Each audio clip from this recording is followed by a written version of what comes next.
final panel of the day, we will tackle the most common investment mistakes and how to avoid them. It's somewhat less technical than what we've already heard so far today, but no less important, we are going deeper into investor mindsets and psychology, pretty much human instincts. So in this discussion, our speakers will unpack some investing missteps that are often made and even share their own experiences. Plus, talk about how you can avoid these mistakes and better your investing experience. So to moderate this discussion, I'd like to now invite from Endowus, Chief Client Officer, So Sin Ting. Please give her a warm round of applause. And joining her is Gerald Wong, founder and CEO of Beansprout. Next, we have the partner for Lightspeed Venture Partners, Pin Lojindaku. Welcome, Pin. And the co-founder and managing editor for Dollars and Cents, Timothy Ho. And author of Why Women Don't Talk Money, Serena Wong. Welcome, everybody. All right, Sinting, all yours. Thank you, Ryan. Good afternoon, everyone, and thank you so much for joining us on the last panel of the day. So I'm personally very interested in behavioral finance, and science has shown that when it comes to your money, people often make decisions that are counterintuitive and sometimes detrimental. And even this morning, CIO of UBS, Calvin Tay, was mentioning, investing can often be a very humbling experience. Today, we're very honored to have a lineup of panelists to talk about some of the common investing mistakes they've seen in the market and perhaps how to avoid some of these pitfalls. So I'm going to pass it to them now to quickly introduce themselves as well as talk about their personal investment philosophies. Maybe Gerald? Or Serena, ladies first. Thanks, Gerald, for that. Hi, everyone. I'm Serena Wong. I'm the author of Why Women Don't Talk Money, which is a collection of 24 stories from women from across different spectrum of backgrounds, passions, careers, really sharing about their relationship with money. And why is that important? Because when we have a very good understanding of how we grew up with money, the narratives that are told to us or maybe not told to us, which is equally important, as well as a clear sense of what is the value of money to us. I think that sets us on a path towards a healthier relationship with money. And professionally, I've been in financial services and banking for over 20 years, and that's kind of me in a nutshell. And my personal philosophy with money is that there is a fundamental difference to investing. There's a fundamental difference between money and wealth.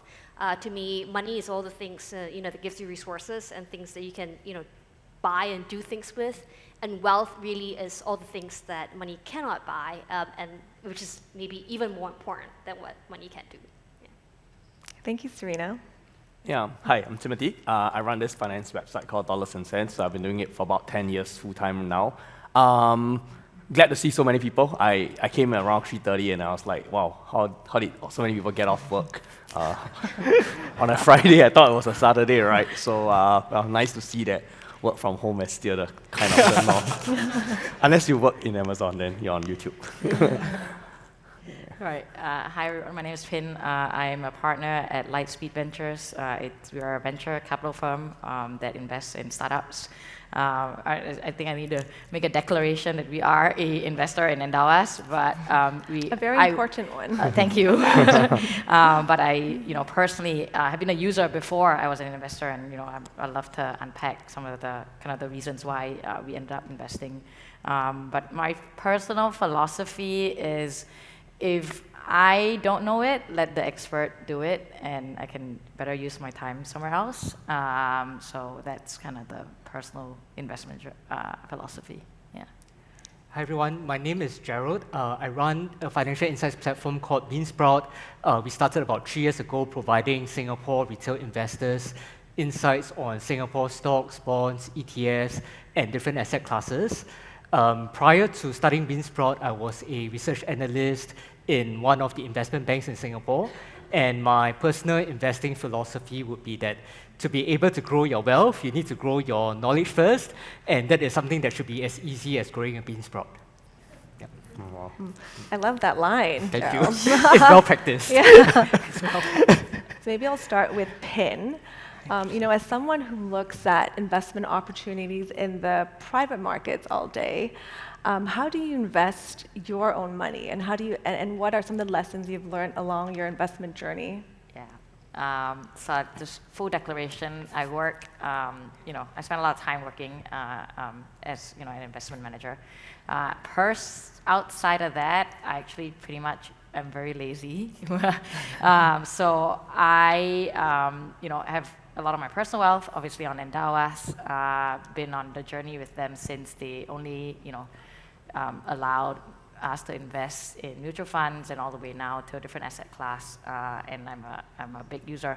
And this is really, for me, ultimately, it's a matter of ROI, right? So I know that in private markets, I spend 90 hours a week, 80, 90 hours a week trying to get, be top quartile, right? And if personally, if I want exposure to public markets, or different funds that I might not have access to, the question for me is whether I want to spend time outside of work trying to get, better at it. And obviously, all of us probably went through this journey where we all believe we are, better than average drivers. And most of us, if we don't spend enough time, just ultimately, I've come to realize that I won't get there.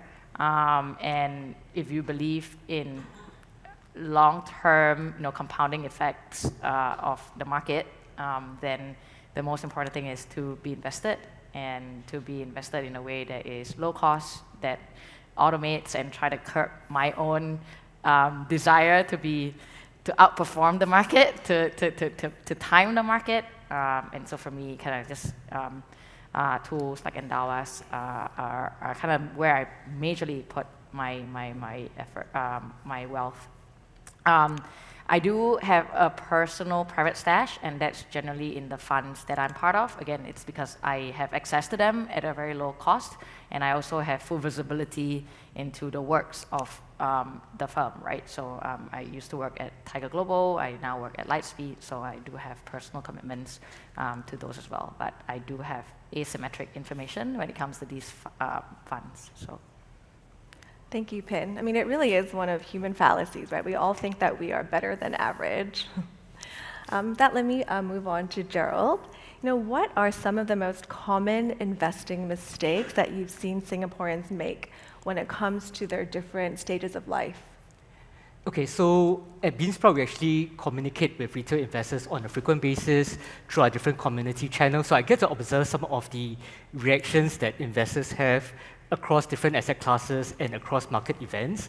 I think to me, across different life stages, the young probably take on too much risk, and then maybe someone who might be closer to retirement may not be taking enough risk. Okay, how do I actually see that? In that, I think in the previous discussion, we were talking about why it is important to diversify, but often when I go to, say, a university and talk to some of the young students, a lot of it can be focused on single stocks or even just Bitcoin to be able to gain the maximum gains within a short period of time. I think what I would generally advise some of these young investors to do is that even if you have a long-term time horizon, it would actually still be good to be looking at different asset classes in which how can we think about being able to bring in a bond fund or other asset classes that can help you to manage the risk of your single stock portfolio. But then when we come to some of the investors who might be closer to retirement, often we see that a lot of the discussion just relates to fixed deposit or in the last 1 to 2 years entirely about T-bills. But I think if I think about getting closer to my retirement age, even say with the SA closure at the age of 55, we might actually still have a pretty long runway based on the average life expectancy of Singaporeans. So I wouldn't 100% shift my portfolio towards just fixed deposit or T-bills at the age of 55. I think there is still room for some of the other asset classes. It might be something that is more safe, such as a bond fund in this case, but we don't actually need to shift our portfolio entirely into entirely risk-free products. Thank you. Thank you, Gerald. And maybe moving on to Serena. And for those of you who haven't read your book yet, I highly recommend it, Why Women Don't Talk Money. But one of the things that you talk about, and I found it very, very interesting, is that there's a lot of discomfort associated when it comes to talking about money, especially with women. So what do you think are some of the common challenges that women face when earning money as well as trying to grow it? Yeah, sure. I think one of the things I want to sort of put up front is that the narratives around money, I think it becomes very quickly, and as we grow up, a lot of unconscious bias that we have in our upbringing, and then that translates into our relationship with money and how we invest.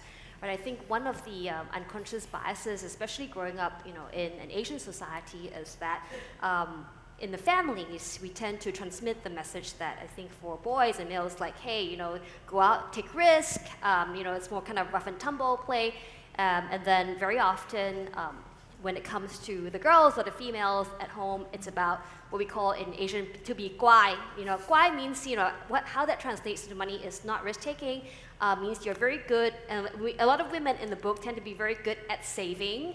But I think, as Jared and Timothy would tell you, that saving, while it's a good practice, is never going to help you to meet your financial objective, whatever it is. Even if it's just beating inflation, I think it's getting very, very hard to just use your savings to beat inflation, which means that over time the value of your money will decrease, right? So I think we just have to be very conscious to bring this unconscious bias into consciousness. And looking at, I think, the crowd today, and maybe the age group of the crowd today at this point, is also that maybe then we need to be very cognizant about how we talk to our kids or the people around us, our family members, about money, and to try to reshape some of these narratives. I think that's kind of the biggest takeaway from the book.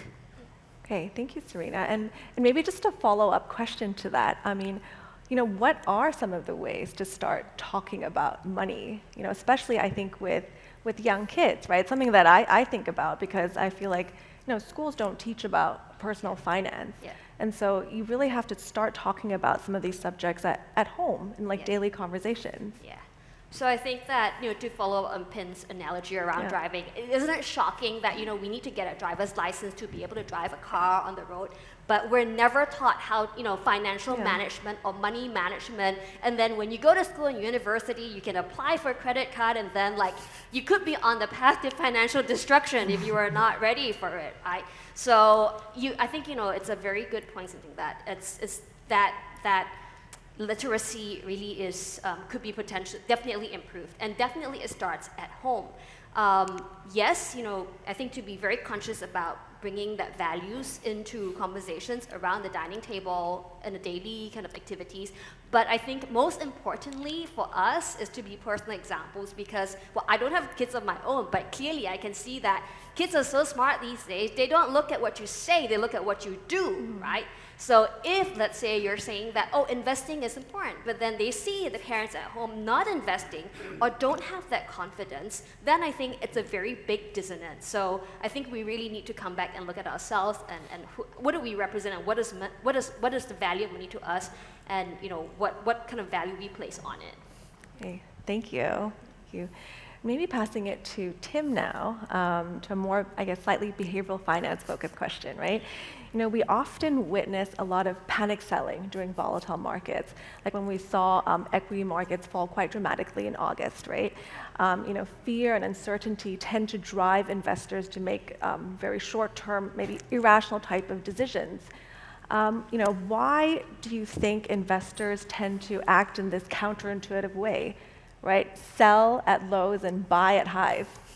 Yeah, that's the number one problem we all have, right? I think to a large extent it's human nature, right? So if you look around, you see the people around you selling, you see the newspaper saying bad things about certain stock, company, or sector, you might think that way, right? Even though as what Xin mentioned, it's counterintuitive.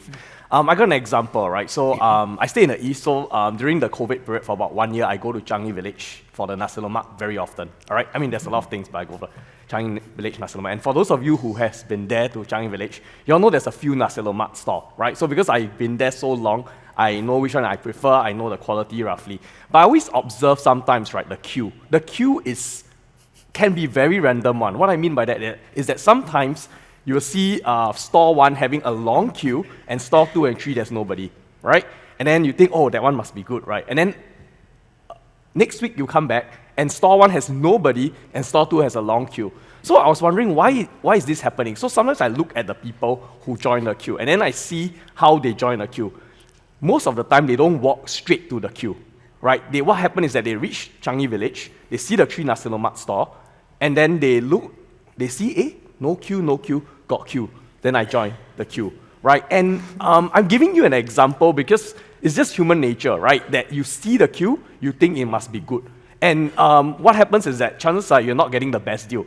Because why? The queue is long, you have to wait longer, maybe the quality even goes down when there's a long queue, right? It's like when your favorite hawker store goes on TikTok, go viral, suddenly next day from 2% to 50 people in front of you, the quality goes down, right?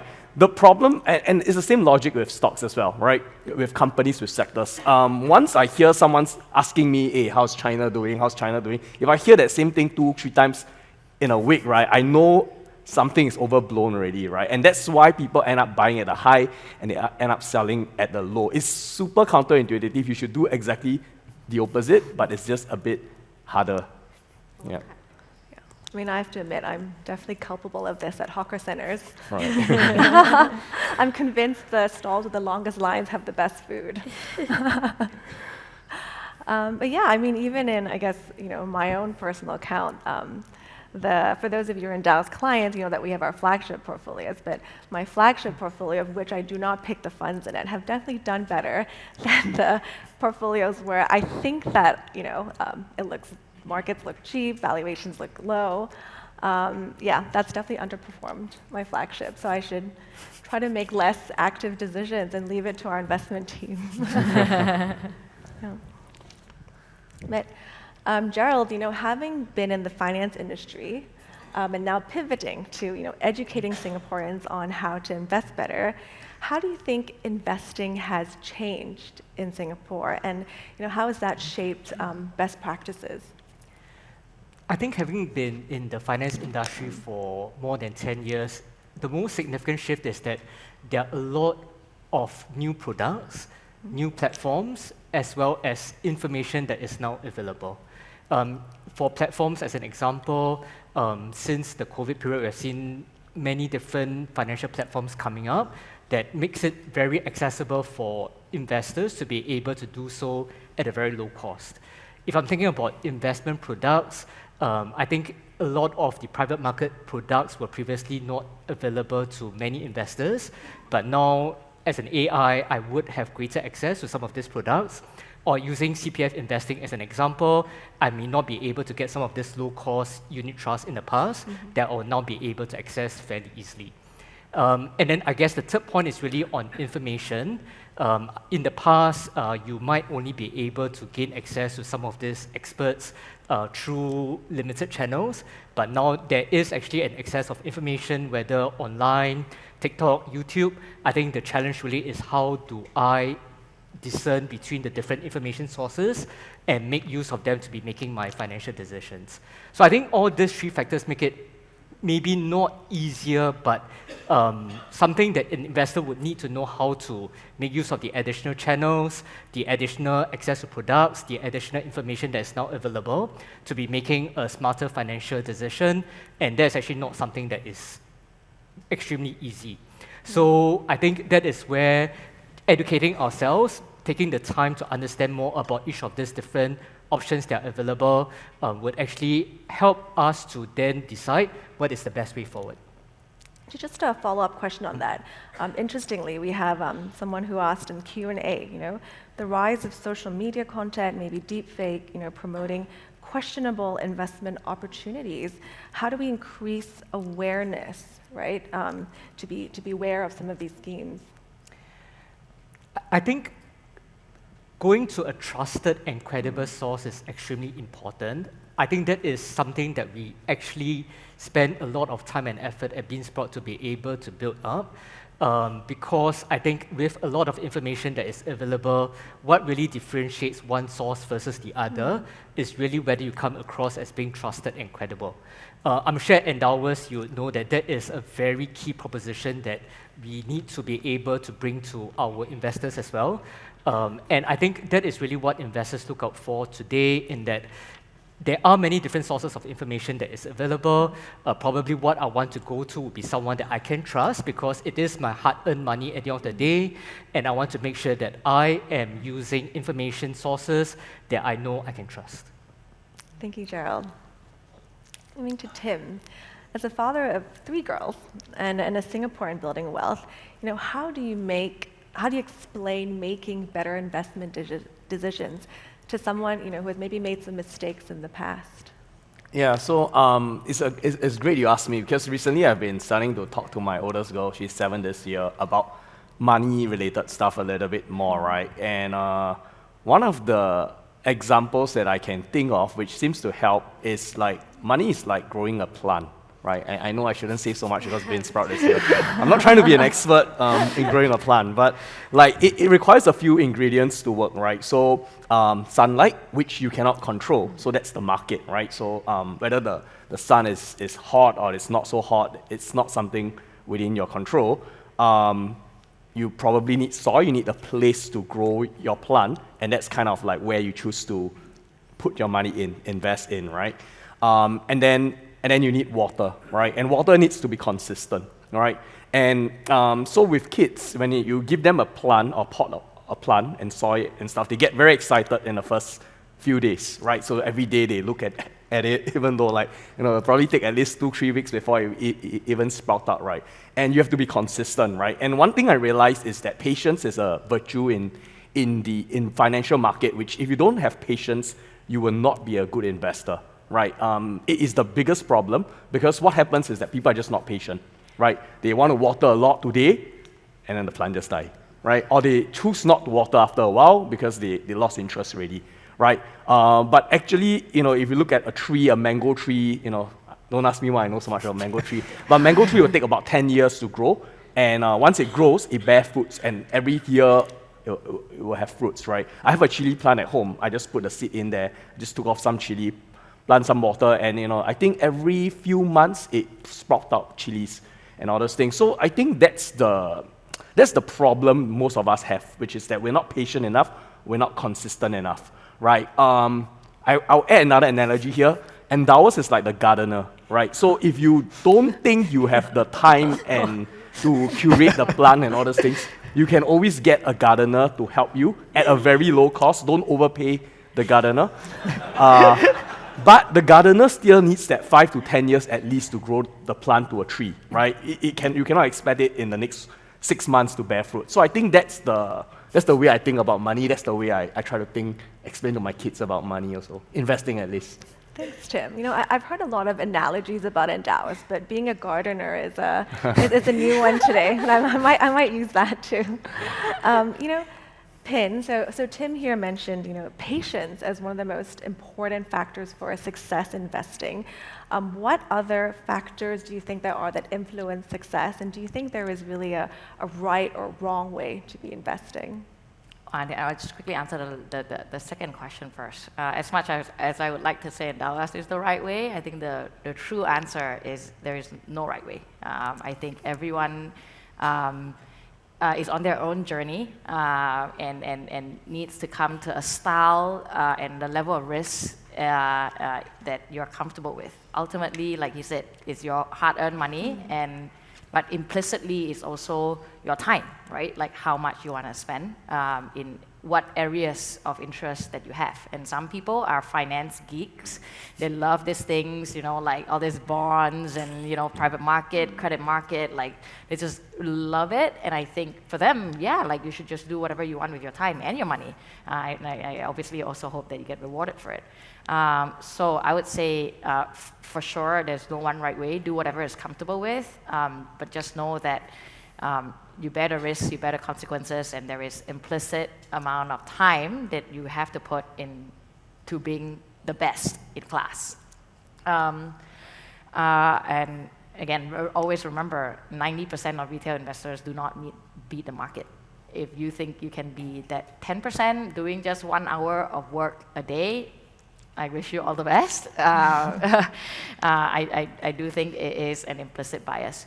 I would say that for factors, in addition to patience, look, I think maybe there's 3. One is luck, right? I think we don't talk about it. A lot of time, rising tides lift all boats, right? You might just be in the rising tides. And that's just one factor that I assume, without divine intervention, you just can't control. The other one is access. I think, just having access to the right product. Many people underestimate how difficult that is, access to the right product. But the more important one, in addition to the work, I think what I feel like most people forget is to do a hypothesis testing, right? Or backward reflect. I think a lot of us just go in like, I can definitely beat the market. Very few, I would say, go back and like do a retrospective of that decision, right? And I think that sort of like discipline in going back to not just look at your decision, please go back and look at your portfolio, but also compare them to benchmark, right? Like take a very transparent assumption of like, hey, if I had invested that money into, Endowus flagship or S&P 500, what could have that return look like compared to, just what they put in the savings account or what you kind of make invest into China or whatever.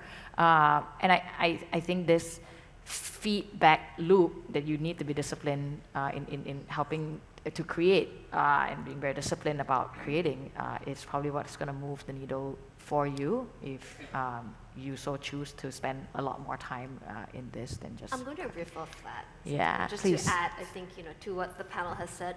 And I think just bringing it back to kind of, the humanistic perspective, because I think all the process and all that is we take for granted in an institutional setting, but when it comes to a person investing, I think the set of questions needs to be a bit different. And I think sometimes us as an industry don't help that. So for example, when you start investing, very often, you get a form or you have an online form now that asks you to fill in, what is your risk appetite, what's your risk profile? And then it says, are you conservative, balanced, or aggressive, right? Like, that's not how normal people think about anything, right? It's kind of what the labels the industry want to put onto the individual investor. So I think coming back to first principles, when we know as a person, when we know the why for why are we investing, meaning we got to ask ourselves, and this maybe you should do in a quiet moment when, outside of distraction, is like, what is my objective for investing or growing my money? And that is a very, very personal question.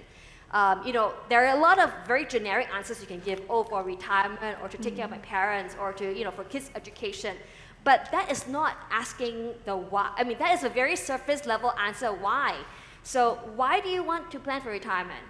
Or because, you fear that maybe you don't have enough. Why do you fear you don't have enough? Maybe because, you are in a job that you're not completely wholeheartedly into. So I think, it's those kind of second level derivative questions to really, really force yourself to answer the objective question, like, why am I investing?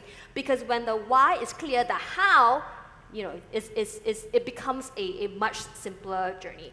And I think, in a lot of conversations, whether it's professional, finance folks, it's still not easy to answer the why and to be very clear, because as human beings, if we cannot imagine it, we cannot do it. If we can't see, the example, then it's hard to be what you cannot see. So that, I think, is a very fundamental question, and it's not because you want to be conservative, balanced, or aggressive. I know. I think you made some really salient points there, right? Because at the end of the day, what's important is whether you reach your goals in life, right? It's not whether you beat the S&P 500 index, because, what does that really mean for you? Yeah. We have some questions now coming in. Maybe I'll ask Tim, the first one, right? Why do you think that there are no pure fee-only advisors in Singapore? Which, by the way, Endowus is one. Caveat that, but why are other firms not really focusing on advisory and rather just on low-cost brokerage platforms? I guess the way I think about it is that why is there not more fee only? Yeah. Why isn't, in places like the US, Australia, Europe, this concept of fee only, the focus on advice is very prevalent? Yeah, okay. I'm just going to say what I think, all right? Fee only is not favorable for those of us who don't have as much money. Does it make sense? Fee only is not favorable. Yeah, because we don't have, if I only have $3,000, then, why am I going to pay like $100 for an hour of consultation with an advisor, right? So fee only becomes very expensive when you don't have a lot of asset under management because it doesn't make sense to pay so much to just manage $3,000. So in the past, what people do is they just buy a stock, right? And then you get no diversification. You also have to incur transaction costs, and you get no advice as well. The way the fintech or finance have evolved is that because of digitization, because of technology, we now can have access to a product. I mean, the first time Endowus came, I was like, what is this? I didn't understand at all. I know it's funny now that we think that we don't understand Endowus, but I was there when Robos came in Singapore about 8-9 years ago, and I couldn't understand when Gregory was trying to explain to me, and Samuel, Greg and Samuel was trying to explain. I was like, oh, okay, that sounds good. They were trying to tell me that, hey, this is kind of common in the US. I was like, oh, all right. I just nodded my head, but I'm like, I don't see it around me, right? And now that they are all here, and there are other players as well, I'm like, that should absolutely be the first way you invest, because you can't start the same way I think Jared and I started investing, which is buy single stocks, right? Because that was how it used to be, but it was terrible because there's no diversification, high transaction costs. And I think moving forward, I just see that this whole fee-only space where you pay the advisors that are managing you will become the norm. So I think it's just a matter of time, lah. Huh? Can I add to that question? Yes, just from a fintech perspective, I think there are a few changes that's happened to enable fee-only robo-advisors like you guys. So one is that banking infrastructure has changed tremendously over the last 15 years. In the past, the banks used paper and pen to move things around. You needed physical signatures for one, so you physically need to go to a bank to sign off something. Some of you remember it, some of you are too young to even remember or imagine that could happen. And as a result, fee-only is a structure that is very razor-thin margin because you guys try to be low cost and really pass on all the benefits to the consumers, and that's why it was very, very hard to, if not physically impossible, because if you needed a signature, you literally have to have branches, RMs to go collect signature. So that's one. And then number two is, unfortunately, and this is why I personally, I'll go on the record to say that I hate banks, it is that the banks could do it, right? They, unlike the US where there's a ton of competition for consumer money, and also funds have a ton of competition. In the last, I think 10 years ago, DBS, OCBC, UOB had market dominance. So did K-Bank in Thailand, and as a result of that, they own the distribution before all these apps could happen. So they pay a ton of RMs and they get kickbacks, and that was the better and more profitable model for the bank, which is still what it is today, and that's why they never moved away from fee-only model and stuck to the RM-led, kickback model, which I personally think it's completely unfair, and I'm very glad that we have people trying to disrupt it. Yeah, but I think it's a market structure differences also. Thank you, Pin. My next question is for Gerald. So this is from the audience. I'm worried about the next crash that will never recover quickly. So you look at the dot-com crash, Japan's lost decade. How can I stay invested while having convexity against such outcomes, giving increasing risk on the horizon, such as some of the geopolitical issues that you see around the world today? I think this ties back in with our topic, which is around common investing mistakes. I think over the course of the past year, we have seen a lot of asset classes reaching new highs. The S&P 500 now above the 5,800 levels, all-time high. I was doing a seminar on gold in March this year. It was at 2,300 per ounce. And then at the point in time, people were asking, like, why are you doing a talk on gold when it's at an all-time high? And then I was doing another one in August. It was 2,500, and then it's now 2,800. So I think across many different asset classes, we have seen that actually happening. I think the best way to overcome this is going back to a point that some of the other panelists have raised, which is understand the why of what you are investing in. From the very top end, understand why you invest in general. That was what was raised earlier. So for example, for myself, I want to be able to gain financial security so that I can have the time to be able to do the things that I enjoy. So that is the broader framework. But going down, whether you buy the S&P 500, you invest in a particular fund, or you even buy gold, you need to know what is the reason that you are investing in this particular asset class.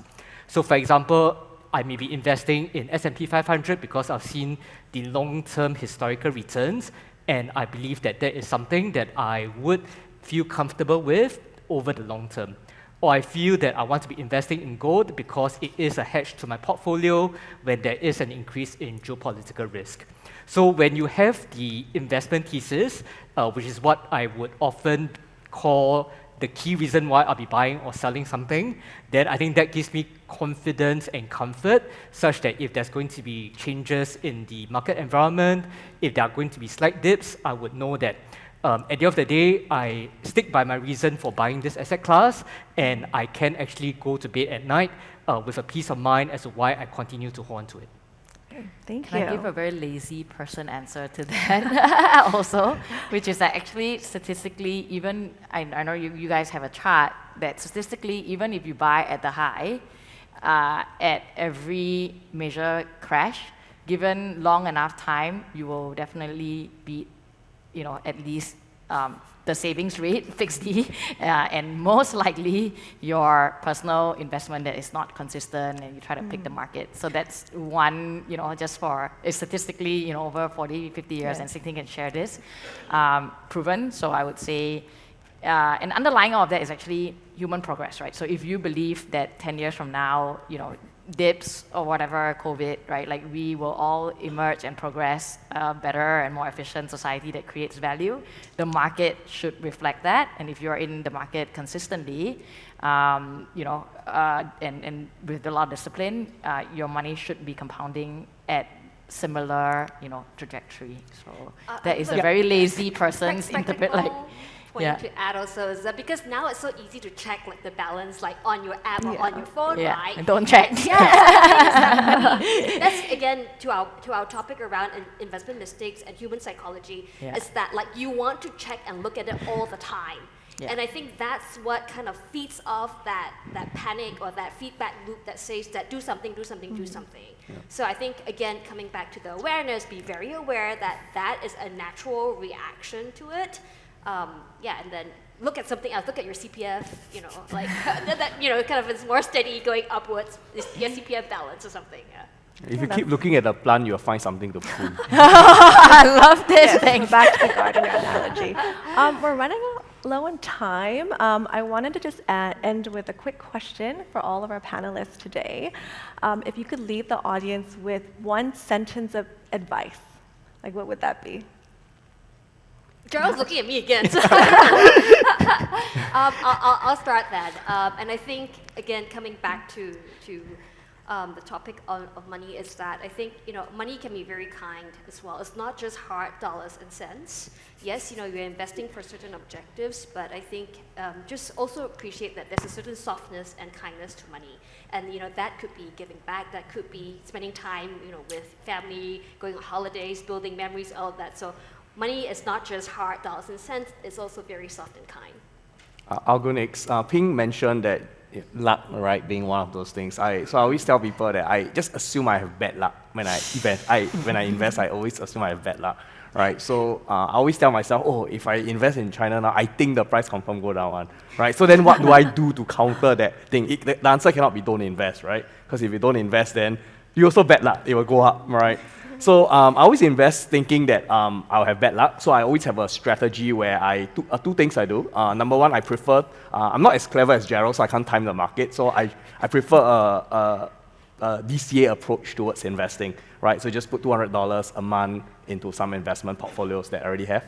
And the other thing is I try to diversify, right? So even among across all the asset classes, bonds, equity, ETFs, funds, even property, I'm also a 1M65 guy, so I believe in like topping up my CPF. So I try to do everything because my idea is that, if at least if one of it succeed is good enough, like CPF savings can compound can already, right? And that has helped me a lot over the last 10 years. Yeah. I think for me is if you are not ready or interested to spend 10 hours a week in picking stocks or trying to time the market, find a low-cost way to consistently invest and trust in the compounding of market. I think through the discussion, we realized that investing can be as simple or as difficult as you want it to be. If you want it to be difficult, you have to overcome all the different common emotional traps that we fall into, whether is it selling at the low, buying at the high, not being FOMO, and then having to overcome all of this to be able to then succeed in investing. But I think what I try to practice is that life is really difficult enough. Just go for something that is fairly simple when it comes to investing. And I think with the different things that are now available for us to be doing, whether is it access to platforms, access to products, access to insights, or even coaching, different mindsets that we can bring to be able to improve our mindset towards investing, they are all now available to us. So we can actually just go for the more simple way and actually improve our investing outcomes. Thank you so much. Thank you for all the panelists for joining us today. Thank All right, you. lots of great ideas as well as lessons from all panelists. Thank you again, Serena, Timothy, Pin, as well as Gerald, and of course, Sinting. Thank you so much. All right, what a wonderful panel to close off a full day of learning and knowledge. We want to extend our